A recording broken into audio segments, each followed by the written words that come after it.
ጤና ይስጥልን ክቡራን ተመልካቾቻችን፣ ሲሳይ አገና ከሉዓላዊ ሚዲያ ሰኞ ሚያዝያ 12 2018 ዓመተ ምህረት እንተኩስ ብለው ወይ ደግሞ መተኮስ አያስፈልጋቸውም። አስተዳደሩና ፍርስ ብለው ከተንቀሳቀሱ መቶ ተኩሰዋል።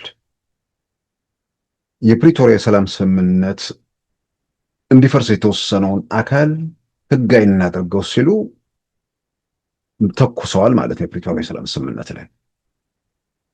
ስለዚህ ያን በሚያደርጉበት የኢትዮጵያ መንግስት ሁኔታ ውስጥ የኢትዮጵያ መንግስት ሁለት ነገሮች ያው ግምት ውስጥ ያስገባል።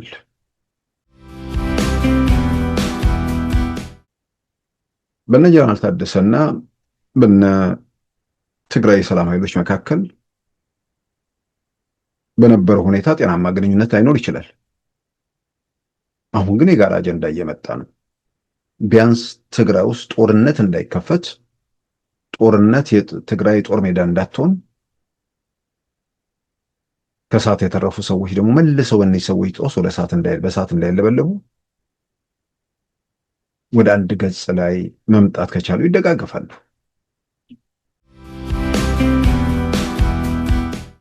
ስደት የሰለቻቸው እንደ ከሊፋ ሀፍጣር ያሉ ሰዎች ሊቢያ ገብተው እንደሚያምሱት ሊያምሱ ይችላሉ። የሆነ ምናምን ቦታ ላይ እንትን ብለው እርግጥ ነው ኢትዮጵያ ውስጥ ወደዛ የሚመራ ነገር የለም ብቻ ሳይሆን በሩቅ ርቀትም ከአድማሱ ባሻገርም የሚታይ ነገር የለም። ግን በዛሬው ፕሮግራማችን በእነዚህና በሌሎች ወቅታዊ ጉዳዮች ላይ ትኩረት አድርገናል። አሁን ወደ ዕለቱ ዜናም እናመራለን።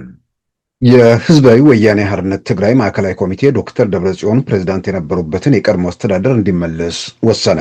ይህ አደገኛ ውሳኔ ነው ያሉት የጠቅላይ ሚኒስትሩ የአፍሪካ ቀንድ አማካሪ አቶ ጌታቸው ረዳም ዓለም አቀፉ ማህበረሰብ ግልጽ መልእክት ሊያስተላልፍ ይገባል ሲሉም ጥሪ አቅርበዋል። ስልጣናቸውንም ሆነ ክልሉን እንደማይለቁ ባለፈው ሳምንት ሚያዝያ 6 2018 በመግለጫ ያረጋገጡት ሌተና ጀነራል ታደሰ ወረደ ይህ ዘገባ እስከተጠናቀረበት ጊዜ ድረስ በጉዳዩ ላይ የሰጡት መግለጫ የለም። በኢትዮጵያ ፌዴራል መንግስት ውድቅ የተደረገውና ከጦርነቱ መጀመር በፊት አወዛጋቢ የነበረው የትግራይ አስተዳደር ወደ ስልጣን እንዲመለስ የህወሓት ማዕከላዊ ኮሚቴ ባሳለፈው ውሳኔ አስፈጻሚ ኃላፊነቶችን ለሌሎች አካላት እንደሚያካፍልም በመግለጫው አመልክቷል። ከጦርነቱ በፊት የነበረውና የሀገር መከላከያ ሰራዊት ህዳር 19 2013 መቀሌን ሲቆጣጠር የፈረሰው በዶክተር ደብረጽዮን ይመራ የነበረው የትግራይ ክልል አስተዳደር ጥቅምት 24 ቀን 2015 በፕሪቶሪያ የሰላም ስምምነት መሰረት ህልውናው ማክተሙም ይታወቃል። የህወሓት ማዕከላዊ ኮሚቴ ከሚያዝያ 7 እስከ 8 ለሁለት ቀናት በአክሱም ከተማ ያደረገውን ስብሰባና የደረሰበትን ማጠቃለያ ከ3 ቀናት በኋላ ትላንት በ3 ገጽ መግለጫ የዘረዘረ ሲሆን በዚህም የጀነራል ታደሰ ወረደ ስልጣን እንደማይቀበል በግልጽ አውጀዋል። በጳጉሜ ወር 2012 ከብሔራዊ ምርጫ ቦርድ እውቅና ውጭ በተካሄደ ምርጫ የተመሰረተውና ከመስከረም እስከ ህዳር 19 2013 ለ3 ወራት ያህል ብቻ በስልጣን ላይ የነበረው የትግራይ ክልል ምክር ቤት እንዲመለስ የወሰነ ሲሆን በዚህም ዶክተር ደብረጽዮን ገብረ ሚካኤል የክልሉን ፕሬዝዳንትነት እንደሚረከቡም ግልጽ ሆኗል። በወቅቱ በምክር ቤቱ ተመርጠዋል ተብለው ለ3 ወራት ያህል ፕሬዝዳንት የነበሩት እርሳቸው እንደነበሩም ይታወቃል። የህወሓት ማዕከላዊ ኮሚቴ ሌተና ጀነራል ታደሰ ወረደን ስልጣን አልቀበልም በሚል የፈረሰውንና በፕሪቶሪያ ስምምነት ህገወጥ መሆኑን ህወሓትም አምኖ የተቀበለውን ምክር ቤት ለመመለስ ምክንያትነት የዘረዘረው ጀነራሉ ሲሾሙ እኛ ምክር አልተጠየቅንም የሚለው በዋናነት የተነሳ ሲሆን የፌዴራል መንግስቱ በጀት ከልክሎናል፣ ሽፍታ አደራጅቶብናል፣ የዘር ማጥፋት እያካሄደብን ነው፣ የትግራይ ሉዓላዊ ግዛት እንዳይመለስ አድርጓል የሚሉት በመግለጫ ውስጥ ተዘርዝረዋል። የህወሓት ማዕከላዊ ኮሚቴ ጀነራል ታደሰ አስተዳደርን ለመተካት ውሳኔ ከማሳለፉን ባሻገር ከአጎራባች ክልሎች ህዝብና ከጎረቤት ሀገራት ህዝብ ጋር ወዳጅነት ለማጠናከር ከየትኛውም ጊዜ በላይ እንንቀሳቀሳለን ብለዋል። ከፌዴራል መንግስቱ ጋር ያለውን ልዩነት አሁንም በድርድርና በውይይት ለመፍታት ዝግጁ መሆኑን የገለጸው የህወሓት ማዕከላዊ ኮሚቴ የትግራይ መከታ ምክር ቤት ሚያዝያ 9 እና 10 ባደረገው ስብሰባ ለማዕከላዊ ኮሚቴ ውሳኔ ድጋፉን ገልጿል በማለትም የወታደራዊ አዛዦቹ ድጋፍ እንዳለውም በመግለጫው በመግለጫው አመልክቷል። የህዝባዊ ወያኔ ሓርነት ትግራይ ማዕከላዊ ኮሚቴ ከስልጣን ሊያነሳቸው የወሰነባቸው ሌተና ጀነራል ታደሰ ወረደ ስልጣናቸውን በህገወጥ መንገድ እንደማይለቁና ለ50 ዓመታት ያገለገሉትን ትግራይ ለቀው የትም እንደማይሄዱ ባለፈው ሳምንት ሚያዝያ 6 2018 በመግለጫ ማስታወቃቸው ይታወሳል። ህወሓት ትላንት ያወጣውን መግለጫ በተመለከተ ሌተና ጀነራል ታደሰ ወረደ ይህ ዘገባ እስከጠናቀረበት ጊዜ ድረስ የሰጡት መግለጫ የለም። ይህ በእንዲህ እንዳለም የቀድሞ የትግራይ ጊዜያዊ አስተዳደር ፕሬዝዳንትና የሆኑ የጠቅላይ ሚኒስትሩ የምስራቅ አፍሪካ አማካሪ አቶ ጌታቸው ረዳ የህወሓት ማዕከላዊ ኮሚቴ ውሳኔን ተከትሎ ለዓለም አቀፉ ማህበረሰብ ጥሪ አቅርበዋል። ከፕሪቶሪያ የሰላም ስምምነት በማፈንገጥ የሚወሰድ የተናጠል እርምጃዎች የሚያስከትለውን አደጋ ያመለከቱት አቶ ጌታቸው ረዳም ዓለም አቀፉ ማህበረሰብ አደጋውን ለማስቀረት አስቸኳይ ግልጽ መልእክት ማስተላለፍ ይገባል ሲሉም ጥሪ አቅርበዋል። የህዝባዊ ወያኔ ሓርነት ትግራይ ማዕከላዊ ኮሚቴ ከጦርነቱ በፊት የነበረውን አስተዳደር ለመመለስ ያሳለፈው ውሳኔ የስምምነቱን አንኳር ነጥብ የሚጻረርና የፕሪቶሪያን የሰላም ስምምነት የሚጥስ መሆኑን ያስገነዘቡት አቶ ጌታቸው ረዳም ይህም ግጭት የሚጋብዝና ካለፈው ጉዳት ያላገገመውን የትግራይ ህዝብ ለሌላ መከራ የሚያጋልጠው እንደሚሆን አስገንዝበዋል። ግጭቱ በክልሉ ኃይሎች መካከል ብቻ ሳይሆን የፌዴራል መንግስትን ጭምር የሚያካትት እንደሚሆን በማስገንዘብም ዓለም አቀፉ ማህበረሰብ በፍጥነት እንዲንቀሳቀስም ጠይቀዋል። ወደ ሌላ ዞር እልቂት የሚያመራውን ይህ ሁኔታ ለመግታት ዓለም አቀፉ ማህበረሰብ የአደጋውን መጠን በማጤንና የሚያስከትለውን ጉዳት በመገንዘብ ግልጽ መልእክት በአስቸኳይ ማስተላለፍ አለበት ሲሉ ጥሪ አቅርበዋል። በሆርሙዝ ሰርጥ አካባቢ ገልፍ ኦፍ ኦማን ላይ ሲጓዝ የነበረ የኢራን መርከብ በአሜሪካ ባህር ኃይል ተመቶ በቁጥጥር ስር መዋሉን የአሜሪካው ፕሬዝዳንት ዶናልድ ትራምፕ ይፋ አደረጉ። ኢራን እርምጃውን የባህር ላይ ውንብድና በማለት ያኮነነችው ሲሆን የአጸፋ እርምጃ እንደምትወስድም አስጠንቅቃለች። ርዝመቱ 3 የእግር ኳስ መጫወቻ ሜዳ የሚያህለውና በትክክል ቁመቱ 295 ሜትር የሆነው የኢራኑ ቶሹካ መርከብ የጎን ስፋቱ 32 ሜትር እንደሆነም ተመልክቷል። እስከ 66432 ቶን ወይም 60 ሚሊዮን 266,000 ኪሎ ግራም ወይም 664,300 ኩንታል መሸከም የሚችል ግዙፍ መርከብ እንደሆነ መረዳት ተችሏል። እንደ አውሮፓውያን አቆጣጠር በ2008 እንደተሰራ የተጠቀሰው ይህ ግዙፍ የኢራን መርከብ አዲሱ እስከ 90 ሚሊዮን የአሜሪካን ዶላር እንደሚያወጣም ታውቋል።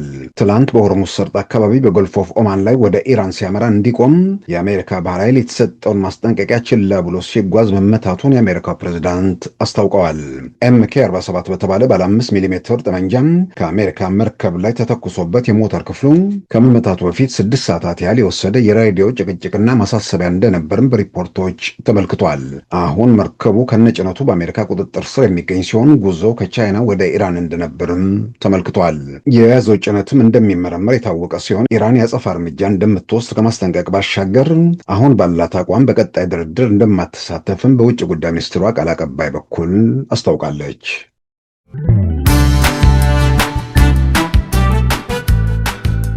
ሉዓላዊ ሚዲያን ይደግፉ። ስራዎቻችንን ለብዙ እንድናደርስ ሰብስክራይብ፣ ሼር፣ ላይክ በማድረግ ሉዓላዊ ሚዲያን ያጠናክሩ። እውነትን እንዘግባለን፣ ኢትዮጵያዊነትን እናቀነቅናለን። መድረኩ ግን ለሁሉም አመለካከት ክፍት መሆኑን እናረጋግጣለን። ሉዓላዊ ሚዲያ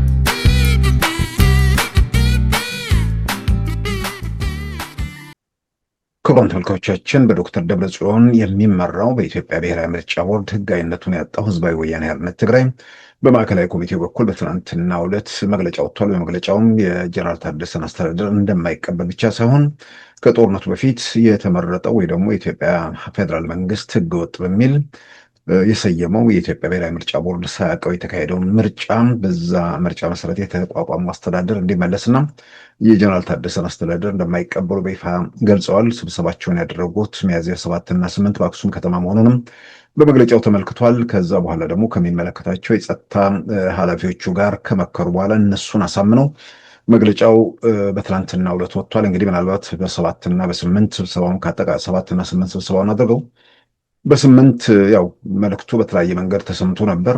መግለጫውን ከማውጣታቸው በፊት ከጸጥታ ኃላፊዎቹ ጋር ከመከሩ በኋላ አሁን መግለጫውን በትናንትናው ዕለት አውጥተዋል። ምናልባት ካለፉት የፕሪቶሪያ ሰላም ስምምነት ከተፈረመበት ከጥቅምት 2015 ወዲህ ከፍተኛ የተባለ ውሳኔ ነው። ምናልባትም ብዙ ጊዜ ህግ የተላለፉ ነገሮች ወይ ከፕሪቶሪያ ሰላም ስምምነት ያፈነገጡ እርምጃዎች ከዛም ያለፈ ግጭቶቹ ላይ የታዩበት ሁኔታ ቢሆንም አሁን ግን በውሳኔ ደረጃ ህወሓት የወሰነው ውሳኔ የጀነራል ታደሰን አስተዳደር አልቀበልም በማለት በአንድ በኩል ከጀነራሉ ጋር፣ በሌላ በኩል ከፌዴራል መንግስት ጋር፣ በሶስተኛ ደረጃ ደግሞ በፕሪቶሪያ የሰላም ስምምነት ላይ የሰላም ስምምነቱን ካፈራረሙ ለዛም ዋስትና ከሰጡ አካላት ጋር በግልጽ ቅራኔ ውስጥ ወይ ደግሞ ከነዛ ጋር ሁሉ ውዝግብ ውስጥ የገባበት ውሳኔ ነው። ከዛም ባሻገር እንግዲህ ትግራይ ውስጥ መብት አፈና አለን፣ ለውጡ መምጣት አለበት ብለው የቲፒኤልኤፍ አገዛዝ በትግራይ ውስጥ ማብቃት አለበት ብለው የትግራይ የሰላም ኃይል በሚል የተነሱ ኃይሎችም ይሄ ጉዳይ በዋናነት የሚያሳስባቸው ወይ ደግሞ በትኩረት የሚከታተሉት ነው። ከዛም ባሻገር በጀነራል ጻድቃን ገብረትንሳኤ የሚመራው የትግራይ ለውጥ ንቅናቄም ለጉዳዩ ትኩረት ሰጥቶ የሚከታተለው ነገር ነው። ግን ውሳኔው ያልተጠበቁ ነገሮችን ሊያመጣ ሊያስከትል ስለሚችል በአደገኛነቱ ጀነራል ማን ነው የትግራይ ጊዜ አስተዳደር ፕሬዝዳንት የነበሩት በአሁኑ ሰዓት የጠቅላይ ሚኒስትር አብይ የምስራቅ አፍሪካ አማካሪ አቶ ጌታቸው ረዳ ወዲያውኑ በማህበራዊ ገጻቸው የውሳኔውን አደገኛነት አንስተው ለዓለም አቀፉ ማህበረሰብም ጥሪ አቅርበዋል። ባለችው ጠባብ ቀዳዳም ቢሆን ይህን ነገር አንድ መላ እንዲፈልጉለት ጥሪ አቅርበዋል። ግጭቱ የውስጥ ግጭት ብቻ ሳይሆን ከፌዴራል መንግስቱ ጋር ጭምር ወደዛ የሚያመራ መሆኑን አሳስበዋል። ህወሓት እንግዲህ ባወጣው መግለጫ ምናልባት አንዳንዴ የኢትዮጵያ ፖለቲካ በመጠየቅ ላይ የተመሰረተ ሳይሆን በቲፎዞ ላይ የተመሰረተ አንዳንዴ ሳይጠይቁ የሚደርሱባቸው መደምደሚያዎችና ውሳኔዎች ጭብጨባ አድማቂ ሰዎች የሚያደርጓቸው ወይ ደግሞ የሚወስዷቸው የትኛዎቹም እርምጃዎች በእነሱም በልጆቻቸውም በአጠቃላይም በሀገር ላይ የሚያመጣውን ጣጣ እንኳን ለመገንዘብ ብዙ የሚባሉ ሰዎች ሲቸገሩ እያየን ነው። ምንድን ነው የተፈጠረው? ምንድን ነው እየሆነ ያለው? እከሌን ስለምወደው እከሌን ስለምጠላው የሚለው ነገር እሱ ትርፍ ነው። የኢትዮጵያ ጉዳይ ግን የጋራ ጉዳይ ነው።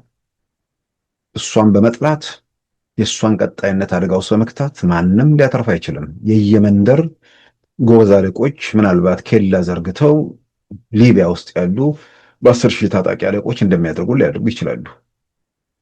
ስደት የሰለቻቸው እንደ ከሊፋ ሀፍጣር ያሉ ሰዎች ሊቢያ ገብተው እንደሚያምሱት ሊያምሱ ይችላሉ። የሆነ ምናምን ቦታ ላይ እንትን ብለው እርግጥ ነው ኢትዮጵያ ውስጥ ወደዛ የሚመራ ነገር የለም ብቻ ሳይሆን በሩቅ ርቀትም ከአድማሱ ባሻገርም የሚታይ ነገር የለም።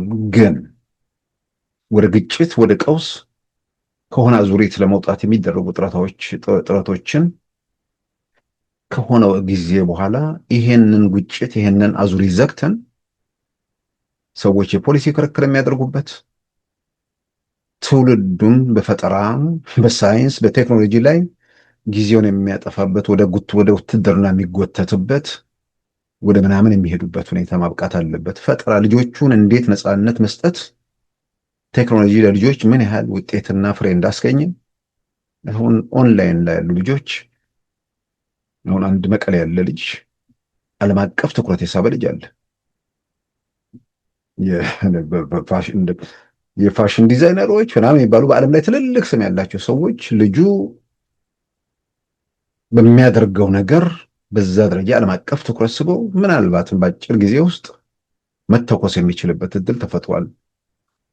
20 ዓመት የማይሞላው ልጅ ማለት ነው።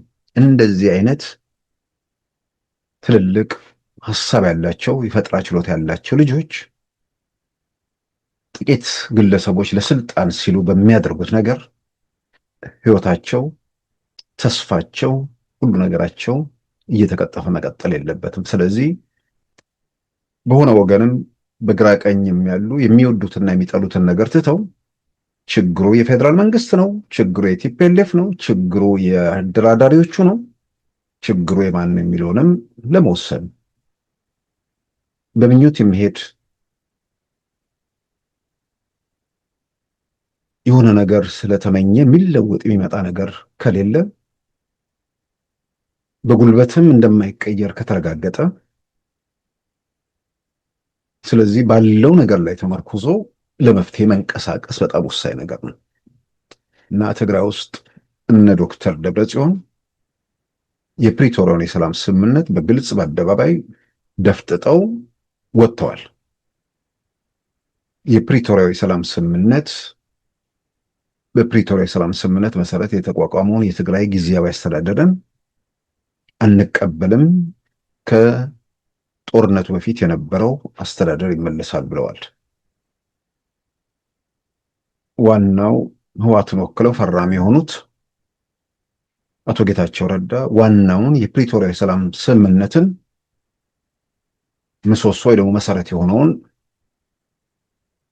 ነገር አፍርሰው ከፕሪቶሪያ የሰላም ስምምነት ጋር ግጭት ውስጥ ገብተው መምጣታቸውን በአደባባይ አውጀዋል። አስገራሚ ሆነው ፕሪቶሪያ ለመፈረም የሄዱት ጀነራል ጻድቃን፣ አቶ ጌታቸው፣ አቶ አሰፋ አብርሃ እዛ መቀሌ አሁን ደግሞ ራቅ ብሎ አክሱም ካለው ቡድን ጋር ልዩነት ፈጥረው የትግራይ ህዝብ ከዚያ ዙሪት መውጣት በሚችልበት መንገድ ላይ ያለው ምርጫ ከፌዴራል መንግስት ጋር ተመካክሮ ዘላቂ መውጫ መንገድ መፈለግ ነው በሚል በዛ ዙሪያ እየሰሩ ነው። የፕሪቶሪያ የሰላም ስምምነት በደቡብ አፍሪካ ፕሪቶሪያ ከተማ ከተፈረመ በኋላ ስምምነቱን ወደ መሬት ለመለወጥ ወታደራዊ አዛዦች መገናኘት አለባቸው ሲባል ከኢትዮጵያ ፌዴራል መንግስት ፊልድ ማርሻል ብርሃኑ ጁላ ከህዝባዊ ወያኔ ሓርነት ትግራይ ታጣቂዎች ያኔ ቲዲኤፍ ብለው ከሚጠሩት የወቅቱ የዛ ሰራዊቱ አዛዥ ጀነራል ታደሰ ወረደ ናይሮቢ ላይ ተገናኝተው ዲክላሬሽን መፈራረማቸው ይታወሳል። አሁን ከፕሪቶሪያ የሰላም ስምምነት ጋር የተያዘ በፊርማ ሂደት ውስጥ ያሉ አካላት ሁሉ ይነስም ይብዛ ከስምምነቱ ጋር ለመቀጠል ያላቸውን ፍላጎት እያረጋገጡ እየገለጹ ባሉበት ሁኔታ ውስጥ ስምምነቱ ቦታ ያልነበሩም ነገር ግን ደግሞ አቶ ጌታቸው በአደባባይ እንደተናገሩት መቀሌ ቁጭ ብለው ቶሎ ፈርሙና ከዚህ አደጋ ታደጉን ሲሉ የነበሩት እነ ዶክተር ደብረጽዮን ስምምነቱን በአደባባይ እየሰረዙ ጊዜ አስተዳደሩን እንደማይቀበሉ እያረጋገጡ መጥተዋል። ለዚህ የሚሰጡት ምክንያት ምንድን ነው? ቅድም ያልኩት ደጋግሜ የቲፒኤልኤፍ ደጋፊ የሚሆን ከቲፒኤልኤፍ ጋር ጽምዶ ይሁን ቅንጅት ይሁን ሌላ ማናቸውም ስም ይሰጠው በዛ ዙሪያ የተሰባሰቡ አካላት ምንድን ነው ቲፒኤልኤፍ ያነሳው? በተጨባጭ ያለው ነገር ምንድን ነው? መከራከሪያ የሆነው የቀረበው ነገር የፕሪቶሪያዊ ሰላም ስምምነት መሰረት ፈራሚ የሆነውን ህወሓትን ባገለለ መልኩ የስልጣን ዘመኑ መራዘሙ ትክክል አይደለም፣ አንቀበልም ነው። በፕሪቶሪያ የሰላም ስምምነት ዋናው ይህን የተመለከቱ ጉዳዮች አንቀጽ 10 ላይ የተቀመጡ ነገሮች ናቸው። ሁለቱ ፈራሚ አካላት ጊዜያዊ አስተዳደር የሚመሰረቱበት ሁኔታ እንዳለ ይገልጻል። በዛ መሰረት ጊዜያዊ አስተዳደር ተመስርቷል። አሁን ሌላ ጊዜያዊ አስተዳደር አይደለም የተመሰረተው። ጊዜያዊ አስተዳደሩን የሚመሩ ሰዎችን የስልጣን ዘመን ሲያበቃ ያን የስልጣን ዘመን ወደ ማራዘም ነው የተሄደው። አቶ ጌታቸው ከስልጣን ተነስተው የስራ ዘመናቸውን ጨርሰው ጀነራል ታደሰ ወረደ የስራ ዘመናቸውን ጨርሰው የስራ ዘመናቸውን ልክ ሲጨርሱ ህግና ስርዓት ተከትሎ ሁኔታዎች ተፈጸሙ እያልኩ አይደለም። የስራ ዘመናቸውን ከመፈጸማቸው በፊት የቲፒኤልኤፍ ታጣቂዎች የእርሳቸውን የስልጣን መዋቅር በየዞን በየምናምን ያሉ ከንቲባዎችን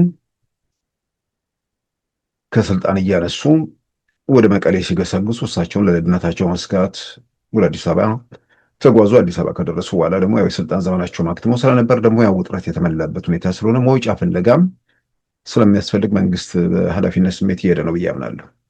ስለዚህ ጀነራል ታደሰ ወረደ ያኔ ሲሾሙ ከነ ዶክተር ደብረጽዮን ጋር ምክክር የሚያስፈልግ ስላልሆነ የኢትዮጵያ መንግስት መመካከሩን የሚገልጽ ነገር አልነበር። ጀነራል ታደሰ ተሾሙ።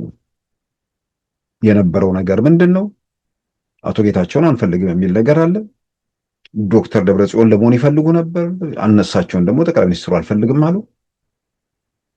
እኔ ካልሆንኩ ደግሞ ታደሰ ይሁን አይነት ነገር ውስጥ ገቡ። ይሄ እንግዲህ መጀመሪያ አቶ ጌታቸው ስልጣን ላይ ባነበሩበት ወቅት የነበሩ ውይይቶች ናቸው። ዞሮ ዞሮ በጉልበትም በምንም ነገሩን እንትን ካሉ በኋላ ጀነራል ታደሰ ሲሾሙ ዶክተር ደብረጽዮን አዲስ አበባ አልነበሩም፣ ወይ ደግሞ የሌላ የቲፒኤልኤፍ አመራር አዲስ አበባ አልነበረም እና የስልጣን ዘመናቸውን ጠቅላይ ሚኒስትሩ በሚኒስትሮች ምክር ቤት ደንብ የትግራይ ጊዜያዊ አስተዳደር የተመሰረተበትን መሰረት አድርገው፣ በሌላም በኩል ደግሞ ክልሎች ከህጋዊ ስርዓት ከወጡ በኋላ ክልሎቹን ለማስተዳደር የሚያስችለውን ሁኔታ ቲፒኤልኤፍ በስልጣን ላይ በነበረበት ወቅት የወጣን አዋጅ መሰረት አድርገው የአዋጅ ደግሞ 2 ዓመት ብቻ የተገደበ ስለሆነ ያንን ለማስተካከል የፌዴሬሽን ምክር ቤት ጣልቃ ገብቶ ህጋዊ መሰረቶቹ ተካሂደው ጀነራል ታደሰ ወደ ስልጣን መጡ። አሁን የስልጣን ዘመናቸው ሲያልቅ ትግራይ ውስጥ ምርጫ ማድረግ አልተቻለም። ምርጫ ማድረግ አሁን ከሌላው ክልል ጋር ማድረግ የሚቻል ቢሆን እንኳን የስልጣን ዘመናቸው መጋቢት ስለሚያበቃ ከሚያዝያ 1 ጀምሮ ምርጫው እስኪካሄድ ደግሞ ሰው ያስፈልግ ነበር።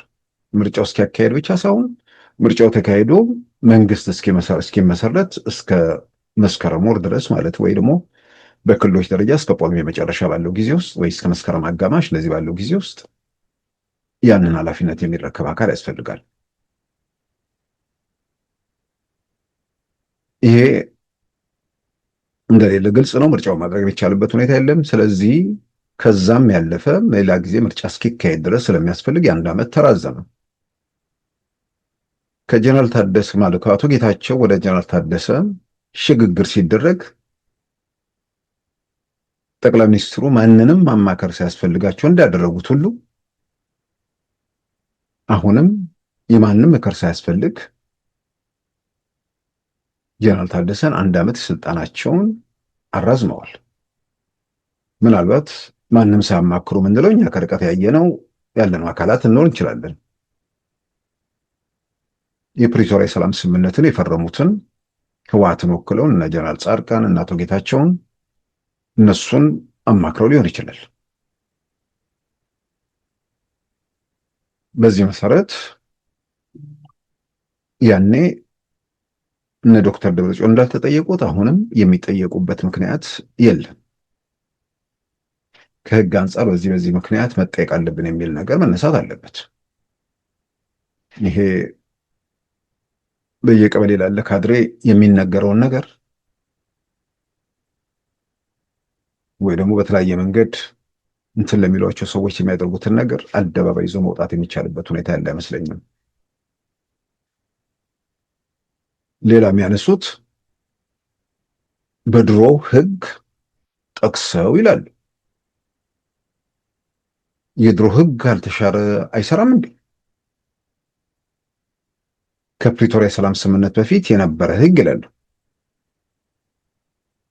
የትግራይ ጊዜያዊ አስተዳደር የተመሰረተው በሚኒስትሮች ምክር ቤት ደንብና በህወሓት ዘመን የወጣ የነጋሪት አዋጅን መሰረት ተደርጎ ነው።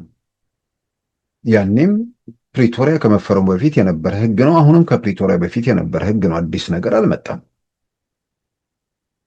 ቲፒኤልኤፍ ፕሪቶሪያ ላይ ሲፈርም የኢትዮጵያ ህግንና የኢትዮጵያ ፌዴራል መንግስት ተቋማትን አከብራለሁ በሚል የፈረመው ነገር ነው።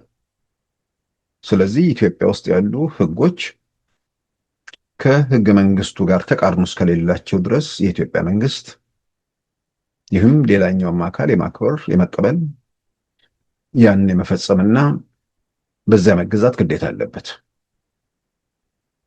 በዛ መሰረት እንግዲህ የፕሪቶሪያው ሰላም ስምምነት ጋር በተያያዘ የጥንት ህግ የዚህ ጊዜ ህግ የጥንት ህግ የሚባለው የህግ በሌላ ህግ ተሽሮ ከሆነ ነው። ካልተሻረ የጥንት ወይ ደግሞ የድሮ የሚባል ነገር የሚመጣ አይመስለኝም።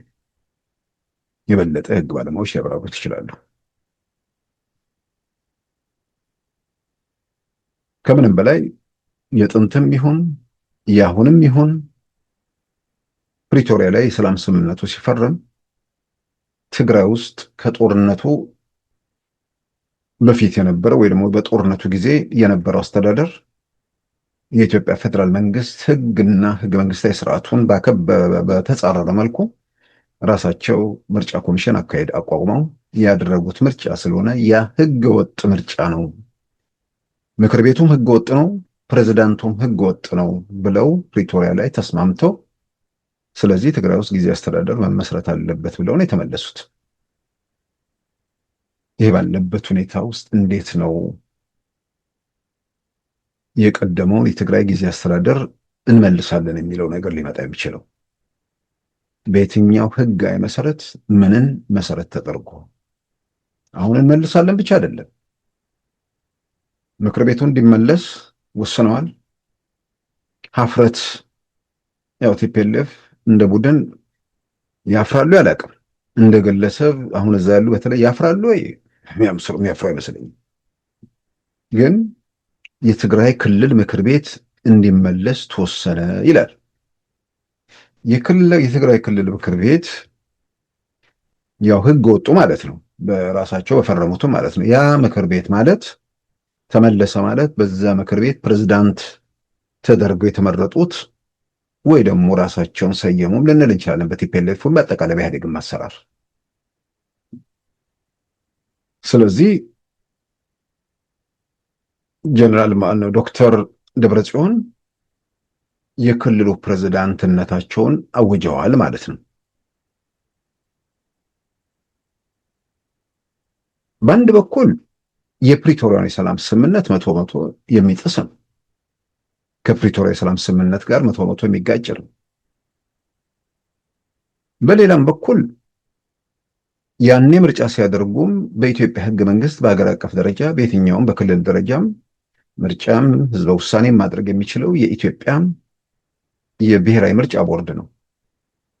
በህገ መንግስቱ የተቀመጠውን ያንን ነገር ተጻረው ራሳቸው ምርጫ ኮሚሽን አቋቁመው ያደረጉት ምርጫ ስለሆነ ከኢትዮጵያ ህገ መንግስት ጋርም ስለሚቃረን በአንድ በኩል ከፕሪቶሪያ የሰላም ስምምነት ጋር ይጋጫል፣ በሌላ በኩል ከኢትዮጵያ ህገ መንግስት ጋር ይጋጫል። በሶስተኛ ደረጃ ያ ለ5 ዓመት የተመረጠ ምክር ቤት በጳጉሜ 2012 ነው የተመረጠው። በመስከረም 2013 ነው ስራ የጀመረው። ስራ በጀመረ በአንድ ዓመት ማለት በአንድ ወር ከምናምን ጥቅምት 24 በኢትዮጵያ ሀገር መከላከያ ሰራዊት ላይ ጥቃት ሰነዘሩ። ከዛ በኋላ እስከ ህዳር 19 መቀሌ ላይ ሲንደፋደፉ ቆዩ። በኋላ የሆነ ሁሉ ሁላችንም ያለፍንበት ታሪክ ነው። ስለዚህ ያ ምክር ቤት መቀሌ ላይ መቆየት የቻለው ስልጣን ላይ መቆየት የቻለው ከመስከረም እስከ ህዳር 19 ከ3 ወር ባነሰ ጊዜ ውስጥ ማለት ነው። ከዛ በኋላ የሌለ ምክር ቤት። ከዛ ምክር ቤት አባላት ውስጥ ስንቱ በህይወት አሉ፣ ስንቱ ከቲፒኤልኤፍ ጋር ቆመዋል፣ ስንቱ ትግራይ ውስጥ ይኖራሉ፣ ስንቱስ ከዛ ውጭ ናቸው። ከዛም ባሻገር በዛ መልክ መስከረም 2013 ላይ ስራ የጀመረው ምክር ቤት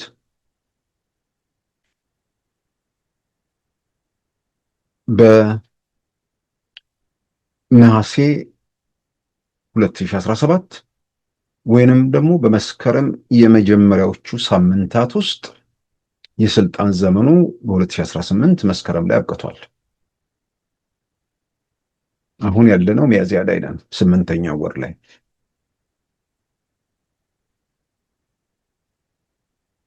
ኢትዮጵያ ውስጥ ጠቅላይ ሚኒስትር አብይ ወደ ስልጣን ሲመጡ በ2010 የምርጫ ዘመኑ የሚያበቃው 2012 ነበር። 2012 ግንቦት እንደዚህ አካባቢ ምርጫ መደረግ ነበረበት። በዓለም አቀፍ ደረጃ የኮቪድ ወረርሽኝ መጣ። በኮቪድ ወረርሽኝ ሳቢያ በዓለም አቀፍ ደረጃ የደህንነት ስጋት፣ በትንፋሽ የሚተላለፍ በጣም አደገኛ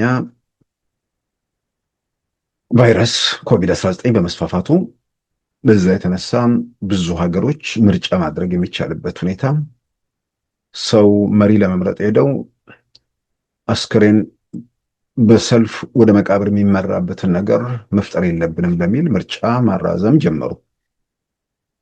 እንደ ኢትዮጵያ የምርጫ ቲያትር ውስጥ የቆየ ሀገር ሳይሆን ከምር ምርጫ የሚያደርጉ ሀገሮች ማለት ነው። ካልተሳሳትኩ በዚህ ጉዳይ ላይ ጥናት ባደረጉ ተቋማት በወቅቱም በስፋት ሰርቼበታለሁ። ወደ 65 ምናምን ሀገራት ምርጫ አራዘሙ። ኢትዮጵያ ምርጫው በዛ ሰዓት መጣም። የኢትዮጵያ ሕገ መንግስት ላይ ምርጫውን ማራዘም ወይ ደግሞ ከ5 ዓመት በኋላ መቀጠል የሚቻልበት እድል በግልጽ የሚታይ ነገር ስለሌለ ሕጉን ያረቀቁ የሕግ ባለሙያዎች፣ ተርጓሚዎች ምናምን የከፍተኛ ሕግ ክርክር ተደርጎ ለ1 ዓመት ምርጫው እንዲራዘም ተወሰነ። በዛ መሰረት ምርጫው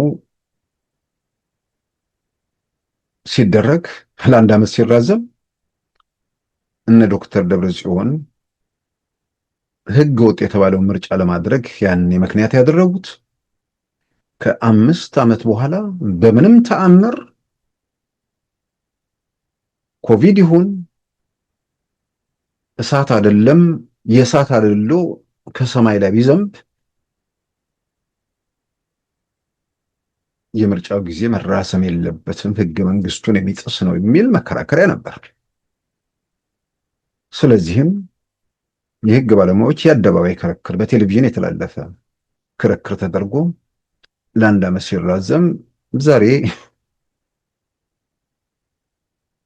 ጩኸት ላይ ያሉ ሰዎች ያው እንግዲህ አንዳንዱ እየጮኸ የሚቀጥል አለ።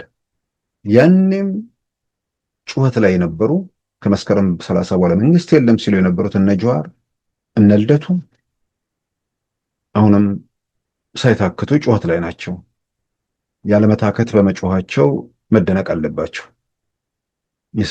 የስልጣን ጉጉት ይሁን የስልጣን ፍቅር ይሁን ሌላ በማናቸው ነገር ይሰጠው፣ ግን ያው ስለ መብት ስለ ዲሞክራሲ ከ5 ዓመት በኋላ መቀጠል የለበትም የሚለውን ነገር ያኔ የቲፒኤልኤፍን አጀንዳ ተሸክመው በአብሪነት ይህን ድምፅ ሲያስተጋቡ ስለቆዩ የመርህ ጉዳይ ከሆነ ቲፒኤልኤፍም ያን ያላችሁትም የምርጫ ዘመን መስከረም 2018 ላይ ስላበቃ በዚህ በኩል የምታደርጉት ክርክር ስለማዋጣ ምናልባት ሌላ ነገር ካለ ብላችሁ ምናልባት መምከር ከቻላችሁ መመሪያው የሚቀበል አካል መምከር መብት ያለው ስለማይመስለኝ እነሱም ለመምከር የሚችሉ እንዳልሆነ እገነዘባለሁ። ስለዚህ ያኔ 1 ዓመት ምርጫው መራዘሙ ሕገ ወጥ ነው ብሎ ኮሚሽን አቋቁሞ ምርጫ ያደረገ ቡድን 8 ወራት በፊት ያለ ምንድን ነው የስልጣን ዘመኑ ያበቃ ምክር ቤትን እሱን ወደ ስልጣን እመልሳለሁ ብሎ የሚደረግ የምን አይነት የሕግ ነው? ወይስ ዓለም አቀፍ ሕግ ነው? የኢትዮጵያ ሕግ ነው? ወይስ የቲፒኤልኤፍ ከዛ በኋላ ያወጣውና መቀሌ ላይ ያቋቋመው የሚመራበት ሕግ አለ? መቼም ዛሬ ሕግ አውጥቶ ወደኋላ ተመልሶ እንዲሰራ ማድረግ የሚቻልበት ነገር ያለ አይመስለኝም ስል ከሕግ አንጻር ባለሙያዎች የሚሉትን ነው። በቲፒኤልኤፍ መዝገበ ቃላት ሕግ እንደፈቀዷት እንደፈለጓት ስለሚሰሯት ዛሬ ላይ ሕግ አውጥተው ወደኋላ እንዳይመለስ ሊከለክሉ ወደኋላ መልሰው ሊሰሩበት አይችሉም እያልኩ አይደለም። ይህን በተለያየ መንገድ ምን ያህል ከሕጉ ከፕሪቶሪያ የሰላም ስምምነት ከኢትዮጵያ ሕገ መንግስት ራሳቸው ካደረጉት በሕገ ወጥ ነገር መንገድ ተብሎ በፌዴራል መንግስት ከተፈረጀው በዛ መንገድ ከሄዱትም ጋር ከሱም ጋር 100 የሚላተም በየትኛውም መንገድ ስንሄድ ሕጋዊነቱን የሚያረጋግጥ ሁኔታ በሌለበት እዚህ ሁኔታ ውስጥ ለምን መግባት አስፈለገ? ያኔ ምርጫው ለምን እንደ ምርጫውን ማድረግ እንዳስፈለገ ዛሬ ላይ የሚጠራጠር ሰው ያለ አይመስለኝም። ወደ ምርጫ ሳይኬድ በፌዴራል መንግስትና በቲፒኤልኤፍ መካከል ውዝግብ ነበር። ያን ውዝግብ ለመፍታት የተደረጉ ጥረቶች፣ የሀገር ሽማግሌዎች፣ የሃይማኖት አባቶች ያደረጓቸውን ጥረቶች እናስታውሳለን።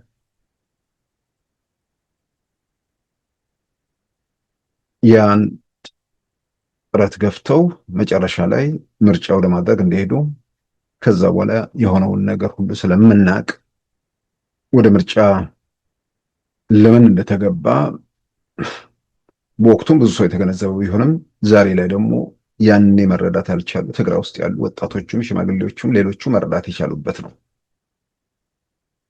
ምርጫ ሲያደርጉ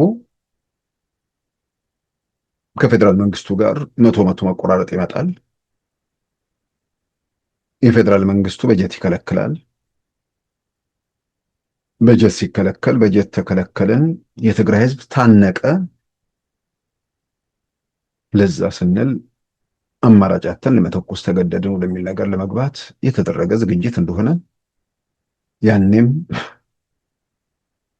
በወቅቱ ይህን ነገር በተነሳበት ወቅት በአደባባይ ግምታችን ወይ ደግሞ ምልከታችን ያኔም አሳርፈን ነበር። በአደባባይ ያ ከሆነ በኋላም የፌዴራል መንግስት እነሱ ባሰቡት መንገድ ሳይሆን ባላሰቡት መንገድ የክልሉ ምክር ቤት የተባለው ህገወጥ ነው፣ ወረዳዎቹ ግን በቀደመው አስተዳደር ውስጥ ያሉ ስለሆነ የትግራይ ህዝብ ደግሞ በጀቱ ማግኘት መብት ስላለው በበጀቱም በወረዳ በኩል አከፋፍላለሁ ወደሚል ነገር ሲገባ እንግዲህ ወዲያው ተጣልፈው ወደ ተኩስ የሄዱበትን ጊዜ እናስታውሳለን። አሁንም በፍጹም ተግባራዊ ሊሆን የማይችል ተግባራዊ ቢሆን የሚያስከትለው ውጥንቅጥ ለማንም ግልጽ በሆነበት ሁኔታ ውስጥ ይሄ ውሳኔ ማለት ምናልባት ውሳኔውን ወስነውት በጣም የሳሳ ግምት ቢሆን ይሄን ውሳኔ ወደ ጫፍ የወጣ ውሳኔ ለመደራደሪያ ይጠቅመናል ብለው ወስነውት አድርገውት ከሆነ በጣም የሳሳ ግምት ነው። እሱም ይታይ ነው። ግን በዋናነት ይህ ውሳኔ ቀጥታ ወደ ግጭት የሚያስገባ ስለሆነ ከሻዕቢያ ጋር በመሆን ለመተኮስ ተዘጋጅቷል የሚል መደምደሚያ ላይ የሚያደርስ ነገር ነው። ይህን ውሳኔ ወስነው ወደ አፈጻጸም ይሄዳሉ። አፈጻጸሙ ላይ ቀጥታ ከፌዴራል መንግስት ጋር አይደለም ሆኖ የሚጋጩት። በጦርነቱ ጊዜ ቲፒኤልኤፍ ከፌዴራል መንግስት ጋር ከጥቅምት 2013 ጀምሮ ሲዋጋ የትግራይ ታጣቂዎች ዋና አዛዥ ከሆኑት ከሌተና ጀነራል ታደሰ ወረደ ጋር ፊት ለፊት ይፋለማል ማለት ነው። ግጭት ውስጥ ይገባል። እነ ዶክተር ደብረጽዮን ከታጣቂዎች ውስጥ ደጋፊ ካላቸው ጀነራል ታደሰ ታጣቂዎች ውስጥ ደጋፊ የላቸውም ብሎ መደምደም የሚቻልበት ሁኔታ አለ ብዬ አላምንም። የፖለቲካ መሪዎች ድጋፍ እንዳላቸው በተለያየ መንገድ በሚወጡ መረጃዎችም አረጋግጠናል። በታጣቂዎቹ አዛዦችን በኩል ምልክቶች አሉ የሚሉ ነገሮች ይሰማሉ።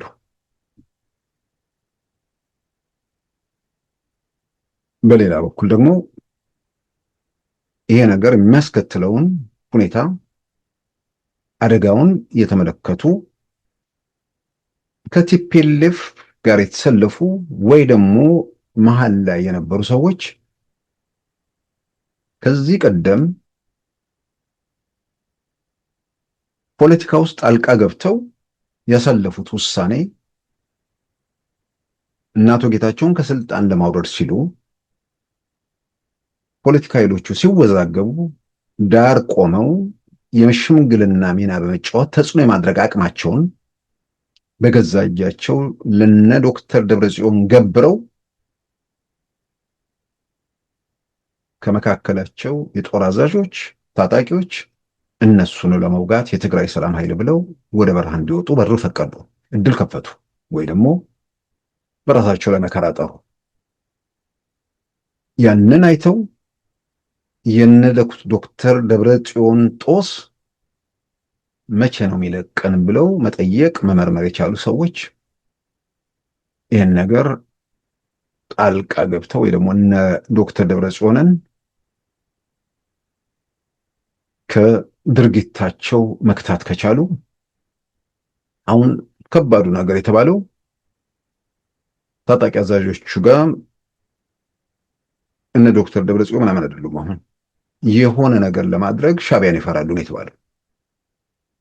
አሁን ሙሉ በሙሉ በሚባል ደረጃ በሻዕቢያ ቁጥጥር ውስጥ ናቸው ያሉት። ፈንገጥ ማለት ወይ ደግሞ የሆነ ነገር ማለት የሚያስከፍል ነገር አለ። ምናልባት ህይወትንም ጭምር ዋጋ ሊያስከፍል ይችላል።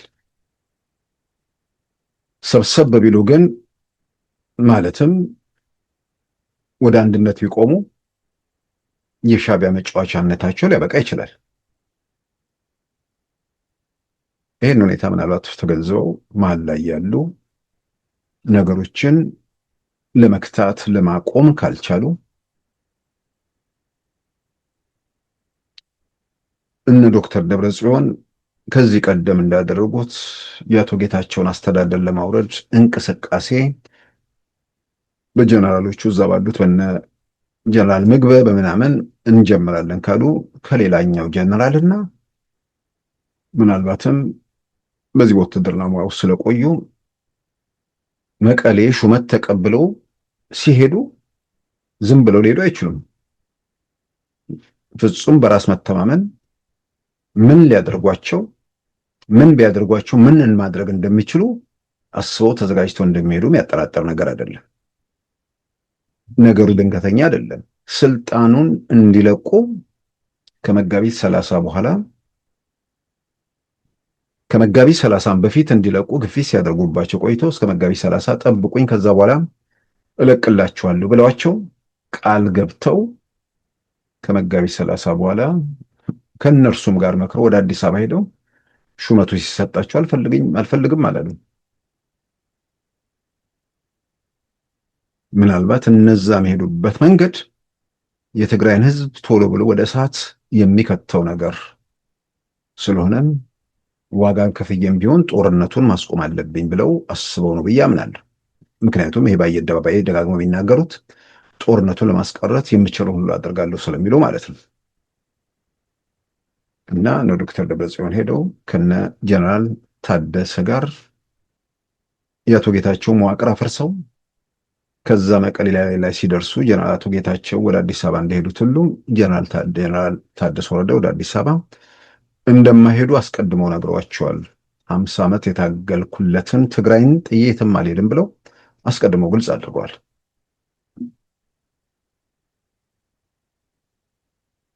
በነ ጀነራል ታደሰና በነ ትግራይ ሰላም ኃይሎች መካከል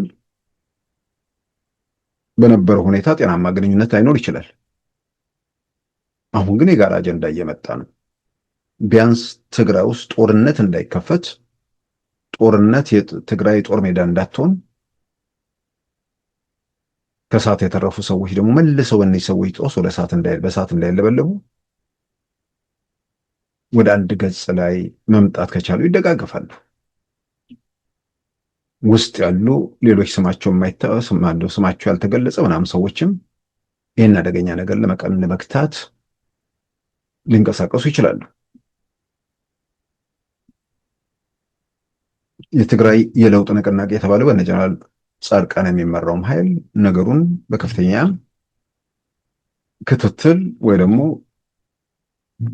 በጥልቀት እየገመገመ እየመረመረ ምን መደረግ አለበት የሚለው ነገር ላይ ምናልባትም ከእርሳቸው ጋር ጭምር ሊመክር ሊወያይ ይችላል ብዬም አምናለሁ። ትግራይ ውስጥ የጦር መሳሪያ ተኩስ በሌለበት ሁኔታ ውስጥ ችግሩ መፍታት የሚቻልበት መንገድ የፌዴራል መንግስት የፕሪቶሪያ ሰላም ስምምነት የቀደመው ጦርነት የለኮሰው ራሳቸው በገለጹት መሰረት ሚሊዮን የሚለውን እንተውና እነ ኦሉሴጉን ኦባሳንጆ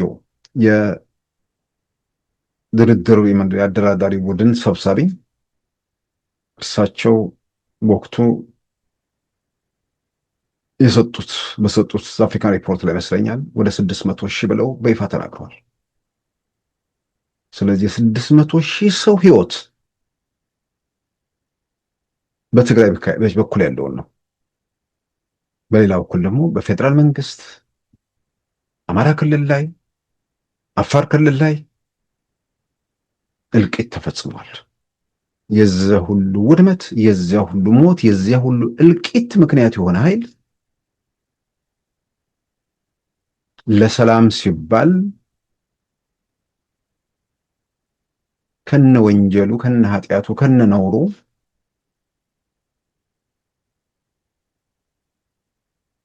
ሳይነካ የቀጠለ ቡድን አስተዋጽኦ በጎ ነገር እያደረጉ ያሉ አሉ። የሰላም ስምምነቱ በዛ መንገድ ብታይቱ መቃኘቱ ጠቅሟል ብዬ መቶ አምናለሁ።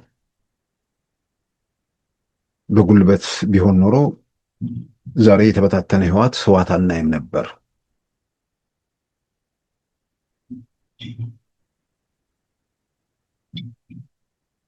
በነፃነት እዛም ያሉ ሰዎች አስበው በሚበጀው መንገድ ላይ ሊሄዱ አይችሉም ነበር። በቡድን ማሰብ፣ በቡድን መጓዝ ነበር። ስለዚህ ያን ያላደረገ፣ ያን እልቂት የፈጠረ፣ ያን ውድመት ያደረሰ ቡድን ተመልሶ በግልጽ በአደባባይ ፕሪቶሪያው ስምምነትን ደፍጥጦ እንቅስቃሴ ላደርግ ካለ በጣም በእርግጠኝነት ዝም ብሎ ሊመለከት የሚችልበት ሁኔታ የለ። ሁለት ነገሮችን ግምት ውስጥ ይገባል ብዬ አስባለሁ።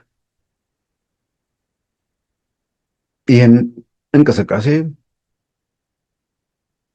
ምናልባት በአቶ ጌታቸው ባደረጉትም ጥሪ መሰረት በሸምጋዮቹ በኩል የሚከተለውን አደጋና የሚደርስባቸውን ጣጣ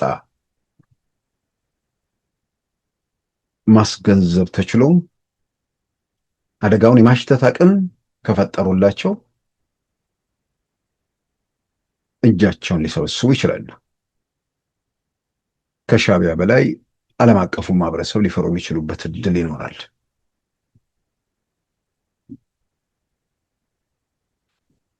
ይህን አልፈው እንተኩስ ብለው ወይ ደግሞ መተኮስ አያስፈልጋቸውም። አስተዳደሩና ፍርስ ብለው ከተንቀሳቀሱ መቶ ተኩሰዋል። የፕሪቶሪያ የሰላም ስምምነት እንዲፈርስ የተወሰነውን አካል ህጋዊ እናደርገው ሲሉ ተኩሰዋል ማለት ነው የፕሪቶሪያ የሰላም ስምምነት ላይ። ስለዚህ ያን በሚያደርጉበት የኢትዮጵያ መንግስት ሁኔታ ውስጥ የኢትዮጵያ መንግስት ሁለት ነገሮች ያው ግምት ውስጥ ያስገባል። አንደኛ ጉዞው መቀሌ ላይ እነዚህን ሰዎች አንጠልጥሎ የተረፉትን ቅሊንጦና ዝዋይ በመክተት የሚደመደም ነው ወይንስ እስከ አስመራ የሚቀጥል ነው የሚለውን ነገር እዛ ውስጥ ባለው የሻዕቢያ ተሳትፎ የሚለካ ይሆናል ብዬ አምናለሁ። ምናልባት በተደጋጋሚ የዚህ የቻይናው የአፍሪካ ቀንድ ልዩ መልእክተኛ ወደ አዲስ አበባም ወደ አስመራም እየተጓዙ ስለሆነ ያ ነገር ስላለ ሻዕቢያዎቹ ወደዛኛው መንገድ ላይ ከመረጡ ለቲፒኤልኤፎቹ ምናልባት ግፊት ማድረጋቸውን ይቀጥላሉ። ያው ቲፒኤልኤፍ ቢዳከም ባይዳከም ለነሱ ጉዳያቸው አይደለም። ቲፒኤልኤፍ ተዳክሞ የኢትዮጵያ መንግስትም ተዳክሞ እነሱ በማናቸውም መንገድ የመደራደሪያ አቅማቸው ከፍ እንዲል ሊፈልጉ ይችላሉ። ግን ማዳከም የሚችል ቲፒኤልኤፍ አለ ወይ ነው ጥያቄው። ውጊያው እንዴት ይደረጋል የሚለውን ያው አንደኛው ክፍለ ዘመን ላይ በወጉ ያልደረሱት አካላት ይገነዘባሉ ብዬ አላስብም። ሁኔታዎች እንዴት እንደተለወጡ፣ የት እንዳለን፣ ወዴት እንደምንሄድ ምናምን የሚለውን ነገር እንትን ይላል። እንደውም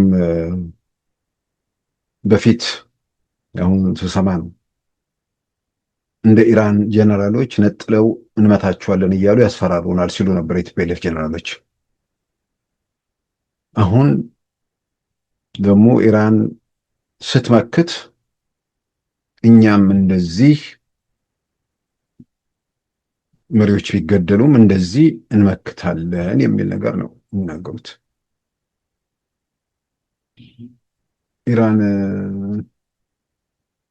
በጅራፍ አይደለም እኮ የመከተችው፣ ወይ ደግሞ በፈራረሰ በወደቀ ምናምን ተቀብሮ በወጣ ምናምን ታንክ ወይ ምናምን አይደለም የመከተችው።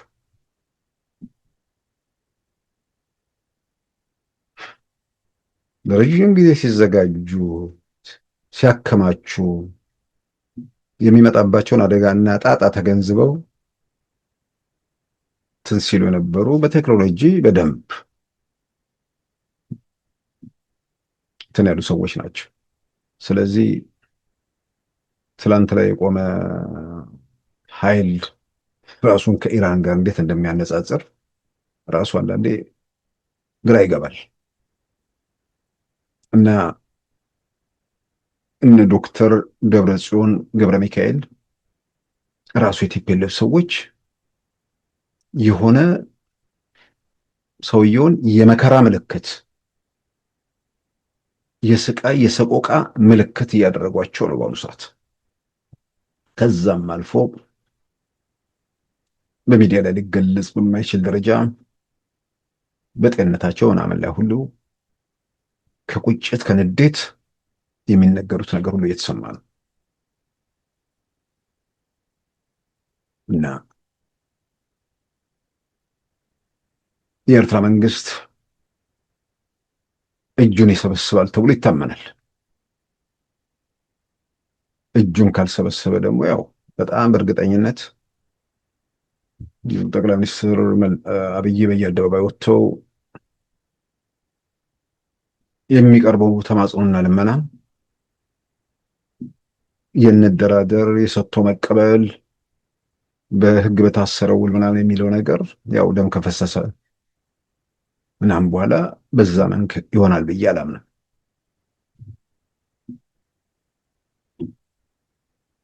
ቲፒኤልኤፎቹም እጃቸውን እንዲሰበስቡ አላስፈላጊ ነገር ውስጥ እንዳይገቡ በኤርትራ ላይ ያለውን መተማመን ወይ ደግሞ መንጠልጠል በሻዕቢያ በኩል በዛ በኩል አደገኛነቱ ጣጣው እነርሱ ጭምር ድረስ እንደሚደርስ ተገንዝበው ካስቆሟቸው እሱም ጥሩ ነው። እኛ ጋር ከመድረሱ በፊት እኛ ችግሩን እንፈተዋለን፣ እንወያያለን እዛው እንደ ፈጠርጥራቸው። ነገር ግን ደግሞ ዝም ብለው እጅ ስለማይሰጡ የኢትዮጵያን መንግስት ያዳክሙልኛል፣ ለመደራደር ያለኝን አቅም ወይ ደግሞ ሁኔታውን አይቼ ወደፊት ለመግፋት ያለኝን ፍላጎት ይጨምርልኛል ብለው እንደዛ ማስበው ከሆነ ብዙ የሚያዋጣ የሚጠቅምም አይመስለኝም። በአጠቃላይ ግን የዶክተር ደብረጽዮን ቡድን የሚሄድበት መንገድ እጅግ በጣም አደገኛ፣ ወደ ግጭት፣ ወደ ቀውስ፣ ወደ ውከትና ግርግር የሞት ግብዣ ስለሆነ አቶ ጌታቸው እንዳሉት በዓለም አቀፉ ማህበረሰብ በኩል የሆነ ነገር ማስቆም ከተቻለ፣ በሌላም በኩል እዛው ያሉ የታጣቂ አዛዦች መንቃትና ዙሪያ ገባውን መቃኘት ችለው እነዚህ ሰዎች ከድርጊታቸው ከገቷቸው፣ አለዛም ደግሞ ጀነራል ታደሰ በዙሪያቸው ያሰባሰቡት ኃይል ከፍ ብሎ ያንን ገምግመው አላስፈላጊ ነገር ውስጥ እንገባለን ብለው ራሳቸው መሰብሰብ ከቻሉ፣ አለዛም ደግሞ በመግለጫቸው ላይ እንደገለጹት የኢትዮጵያ መንግስቱ ዙሪያውን በከባድ መሳሪያዎች አጥቆናል ያሉት ያ ከባድ መሳሪያ ሰርግ ሊያጅብ የሄደ ምናምን ነገር አይደለም። ጉዳቱ አደጋው የሆነ ነገር ከደረሰ በኋላ ለመደራደር የሆነ ተኩሰን ከዛ በኋላ እዚህ ጋር ስንደርስ እንደራደራለን የሚል ነገር አሁን ላይ ሆኖ ድርድር የሚባል ነገር በሰው በሚጫወቱ ሞት በሚደግሱ ሰዎች ጋር የኢትዮጵያ መንግስት ኃላፊነት የሌለውን ተግባር ከነዚህ ሰዎች ጋር በማናቸውም ሁኔታ ጠረጴዛ ላይ አይደለም በማናቸው መንገድ በየትኛው መንገድ ላይ ሊገናኝ ይችላል ብዬ አላምንም። ደም ከፈሰሰ የሆነ ነገር ከሆነ በኋላ ስለዚህ አሁንም እነዚህ ሰዎች መቶ ዝግ ነው ብዬ አላምንም። እንዳልኩት እነሱ ከነ ጀነራል ታደሰ አንጻር ሁኔታዎችን አቅማቸውን የሚያስከትለውን ጣጣ ገምግመው በሌላም በኩል የፌዴራል መንግስቱ በአካባቢው ያደረገውን ከበባ ቃኝተው ከዛም ባሻገር ደግሞ ውስጥ ያሉ የጦር አዛዦች ይሄ ነገር አደገኛ መሆኑን አይተው እነ ዶክተር ደብረጽዮንን ከእርምጃቸው ከገቷቸው ዓለም አቀፉ ማህበረሰብ የራሱ ሚና ከተጫወተ ወደ ግጭት የመሄድ ዕድል ላይኖር ይችላል። በአብዛኛው ግን ሁኔታዎች የሚታዩት ምልክቶች በጣም አደገኞች ስለሆኑ እንግዲህ የሚመለከተው ሁሉ የራሱን አስተዋጽኦ በማድረግ ኃላፊነት የማይሰማቸው ሰዎች የሚያደርሱትን ጉዳት አደጋ ለመቀነስ መረባረቡ በጣም አስፈላጊ ነው ብዬ አምናለሁ። ክቡራን ተመልካቾቻችን የዛሬ ሰኞ ሚያዝያ 12 2018 ፕሮግራማችን በዚሁ ተጠናቋል። ጤና ይስጥልን።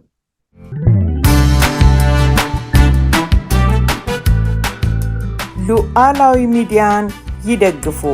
ስራዎቻችንን ለብዙ እንድናደርስ ሰብስክራይብ፣ ሼር፣ ላይክ በማድረግ ሉዓላዊ ሚዲያን ያጠናክሩ። እውነትን እንዘግባለን፣ ኢትዮጵያዊነትን እናቀነቅናለን። መድረኩ ግን ለሁሉም አመለካከት ክፍት መሆኑን እናረጋግጣለን። ሉዓላዊ ሚዲያ